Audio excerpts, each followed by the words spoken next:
Chris here, and welcome to my channel. Today I'm going to talk to you about the books I read between August 3rd and August 9th. First up is The Lost City of Far by DJ McHale, and I gave this book 4 stars.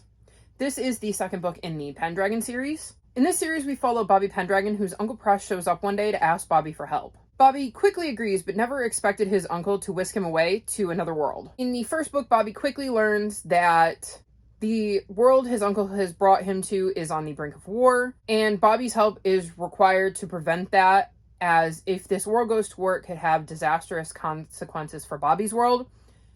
And that journey continues in the second book, and he gets to explore a different world in the second book. But it plays into the bigger war that is happening between Bobby and those on his side, and the evil entity known as Saint Dane, who wants to see each of the worlds thrown into chaos. So this is a reread for me. I've definitely read the second book in the series before.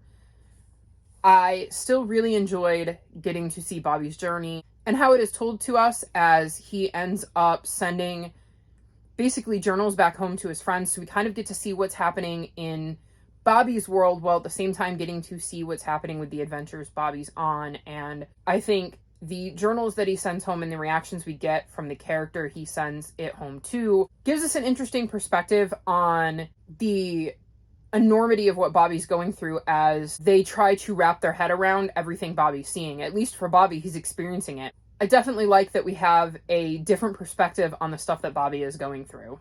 I will say, I know this was never my favorite world in the series. I don't remember if I got all the way through. I got pretty deep into the series before I put them down, but I can't remember if I ever made it all the way to the end. I'll have a better idea when I get further into the series, and I will either remember certain events or realize it's all new to me.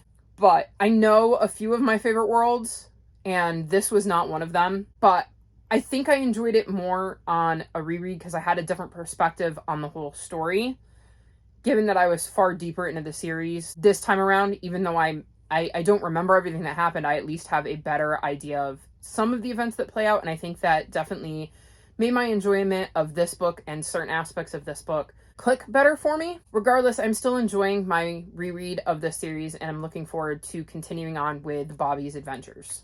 Next up, I read The Strange Worlds Travel Agency by L.D. Lipinski, and I gave this book 5 stars. In this book, we follow a 12-year-old Flick, and she has just moved to a new town with her parents and her younger brother. One day when she is out exploring the new village, she comes across Strange Worlds Travel Agency and decides to peek inside. There, she finds suitcases that have the ability to take you to other worlds. Unfortunately, she soon finds out that one of the worlds is in danger and odd things are happening there. Flick must try to fix things, as she soon learns that if this world continues on its path, it could take Flick's world with it. I absolutely adored this book. I loved getting to see Flick explore these new worlds and discover how each of them differed from one another. I loved getting to see Flick's relationship with Jonathan develop throughout the book. Jonathan is the kind of caretaker of the Strange World Travel Agency, and he's the one who's kind of showing Flick the ropes. I really enjoyed getting to see Flick discover her purpose throughout the book and seeing her grow and become more confident as the book progressed. I absolutely can't wait to pick up the next book in this series and see what kind of worlds Flick travels to next. Next up, I read My Cousin Rachel by Daphne du Maurier, and I gave this book 4.5 stars. In this book, we're following a man named Philip who ended up being raised by his cousin Ambrose after his parents died.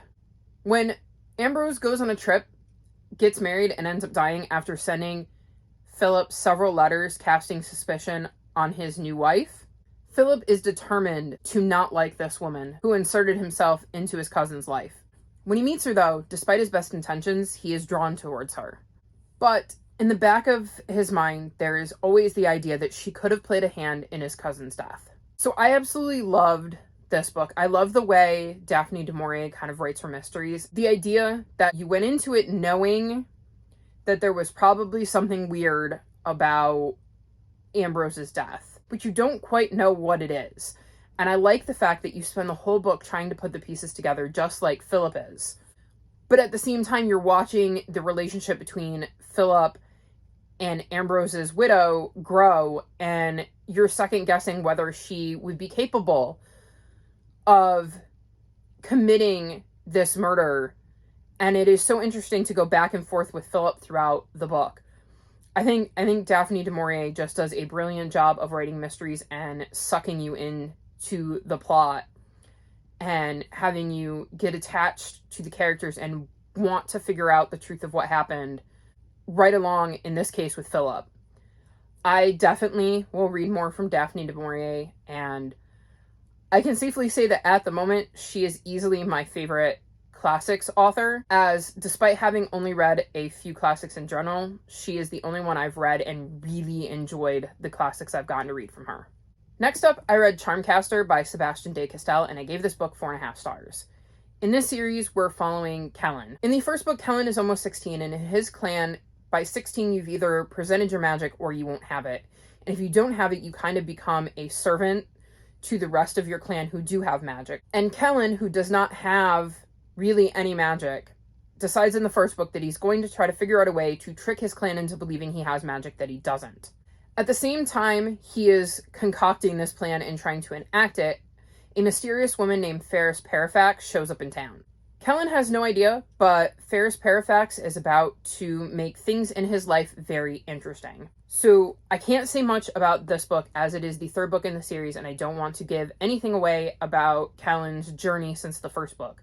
But I will say this is easily my favorite book in the series, and I am so intrigued about where we are going next with Kellen and his journey. I absolutely cannot wait to pick up the next book in this series, because I need to know what happens to Kellen next and what happens to those that surround him that we have grown attached to during this series. So I will definitely be checking out the next book and seeing what Kellen gets up to next. Next up, I read A Problematic Paradox by Elliot Sappingfield, and I gave this book 4.5 stars. In this book, we follow Nicola, who doesn't really fit in at school with either the other kids or her teachers due to her intelligence. Then one day, her dad is kidnapped by what appears to her to be extraterrestrials. She's then rushed off to a school where the classes fit her much better. But the students are a different story, as they aren't all quite entirely human. She still wants to know what happened to her dad, though, and while at the school, she finds out that the extraterrestrial-looking people that took her dad also want her, and the safest place for her to be is at the school, so she has to figure out how to manage all of the new information she has been bombarded with while still worrying about her dad. I was super excited to pick this book up, as I have been looking to read more middle grade sci-fi, and this book definitely didn't disappoint. I loved getting to see Nicola try to figure out how to deal with her classmates, as she wasn't very good at that at her regular school, and now to be at this new school where she's dealing with kids who are very different to her because they aren't all entirely human is absolutely fascinating. Like, watching that journey of her trying to navigate things and misinterpreting things because they come from, like, basically a different race than her and behave differently, and they don't even realize that their actions are being misinterpreted, nor does Nicola realize that she's misinterpreting their actions. And it's so interesting. I really enjoyed getting to see her worry about her dad and try to figure out how to solve that problem while also staying safe, because she really does understand that whoever these people were that took her dad also want her. I love getting to see her friendships develop throughout this book and how that plays into the larger story. And I'm definitely looking forward to seeing what happens with Nicola next and finding out more information about the school and these not quite humans that she has to interact with, and the story behind what happened to her dad. And lastly, I read Both Can Be True by Jules Macias. So this book is dual perspective. One perspective is Ash, who is sometimes a girl and sometimes a boy, and is really struggling to fit in when one gender doesn't fit all the time. The other perspective is Daniel, and he has a really big heart, but has been told multiple times that he's too sensitive. Daniel ends up rescuing a dog that was supposed to be put down and soon lets Ash in on the secret. Ash is the only person he tells, though, because if anybody finds out, including his mom, he could get into big trouble. Luckily, though, Ash is willing to keep the secret and help Daniel out with the dog. From there, a friendship develops, and eventually they both start developing feelings for one another. But Ash worries that things will fall apart when Daniel finds out that Ash isn't a girl all the time. I adored this book. I loved getting to see Daniel and see how he struggled with the way it made him feel when people would tell him that he was too sensitive. And I also loved getting to see Ash's struggle with their gender identity and trying to figure out what that meant for their life. I adored getting to see Daniel and Ash's interactions and Ash struggle with if they should tell Daniel, and if they did tell Daniel, how would they tell him and how would Daniel react? And I loved getting to see Daniel just really like Ash and kind of completely miss all of these signs that there was something going on with Ash, and being so focused on the dog and everything that was going on that he kind of missed all of that. I still loved getting to see their relationship develop. I love that he was so kind-hearted that he wanted to save this dog, and I loved how they worked together to keep this dog safe. I thought this was a really good look at bucking the trope of boys can't be sensitive. I think it would be really helpful to some boys if they read this book and saw themselves in this character and realized that they aren't alone. They're not the only ones that maybe feel that way. I also thought it was an interesting look at Ash and seeing how they dealt with sometimes being 100% a boy and sometimes being 100% a girl, and how they dealt with the switch from one gender to another. All in all, I really, really adored this book and I highly recommend it. So these are some of the books I've read recently. Have you read any of these books? If so, let me know what you thought of them in the comment section below. If you've made it this far in the video, leave me a suitcase emoji, like this video, and subscribe to my channel, and I'll talk to you next time. Bye!